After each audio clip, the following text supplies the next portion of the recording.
DockerCon 2017 in Austin, Texas, and I'm at the appLariat booth, and speaking with Mazda, he's going to give you a little bit about the company and what they're showing here at DockerCon. Yeah, thank you. Well, we just announced our product at DockerCon. appLariat essentially develops an enterprise product for bringing all of your applications, including existing applications, onto a containerized platform running on a container cloud such as Kubernetes. We make the whole process easier by enabling you to take existing applications, containerize it without having to know anything about containerization, and move it onto a container cloud without having to know anything about Kubernetes or how to manage that entire infrastructure, whether you want to run it on AWS, whether you want to run it on Google, Azure, or even your on-prem vSphere environment. We manage the entire process, and even from a day two operations perspective, we provide capabilities for you to manage, monitor, and via policy control your applications on those environments. Great, and is there a demo that you're showing here that we can take a look at? Yes, we do have a demo, and I'll pass it off to our CTO, Wayne Watson, who will take you through it. So what are you going to show us? So I'm going to run through a quick demonstration of the appLariat product and how we make onboarding your containers into a container runtime engine easy. Sounds great. So what we've built here is a product that will basically take your existing application without you having to worry about creating containers or existing images, convert them into a runtime, and lay them down on top of a Kubernetes orchestration engine. So assuming that we've already got our Kubernetes workload locations deployed and developed or created, what we're going to do is we're going to step through and create an application. So I can quickly create an application by picking an artifact or a component from our library. So if I come in and say I want to take WebSphere, and I have some custom scripts that I want to use to build it out, and then I'm going to bring that together with the Mongo, and I can select whether or not I want a cluster, but in this case we'll just pick the official image, and then I can also pick which version I want to run. So let's say I want to run on top of version 3.4.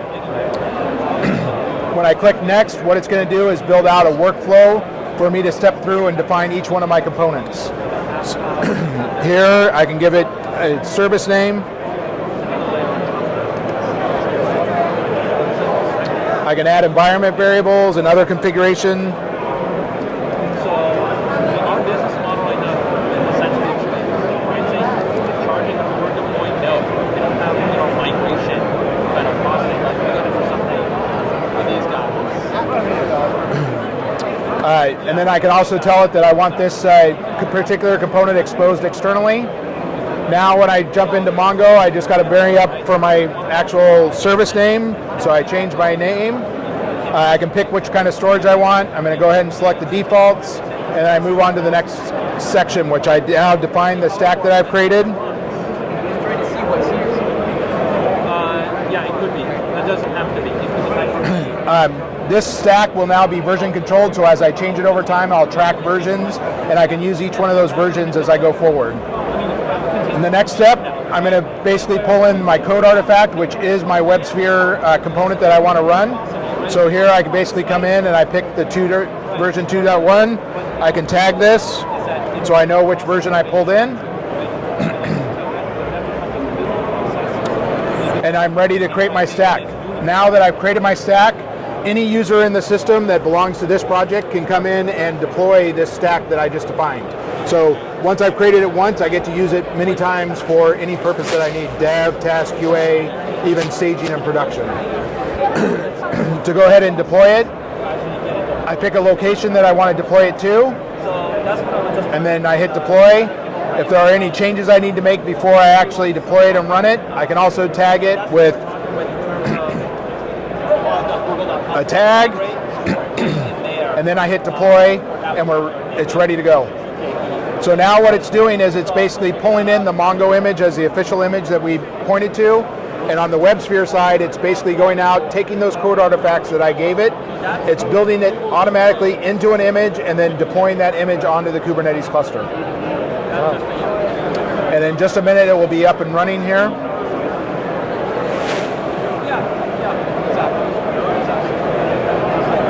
See it cranking away. Yeah, and you can see the log events coming in, basically telling me that it's currently building out the AppLariat WebSphere, which is our WebSphere component. So it's currently in the process of building out that image. Just a couple seconds here, it should finish that up and then actually deploy the components out onto the cluster.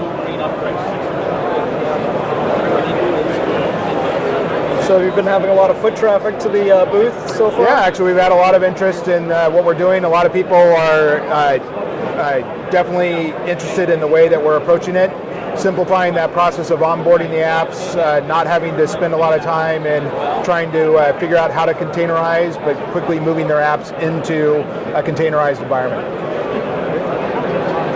So now our Mongo component is up, and we're just waiting on the WebSphere component to finish. And actually, while we're waiting for this to finish, so we can see a list of all the other ones that are out. Here's the one that we're currently deploying right now, and actually just switched over to running. You can also see that we start collecting metric information on each one of the clusters. So as soon as this one is run for a couple minutes, it will start showing information as well. If we click back, details. So now we have our app up and running. If I click here, it will bring me right to the UI that I started up for my application, so I can go and exercise it or use it as I need to. Awesome.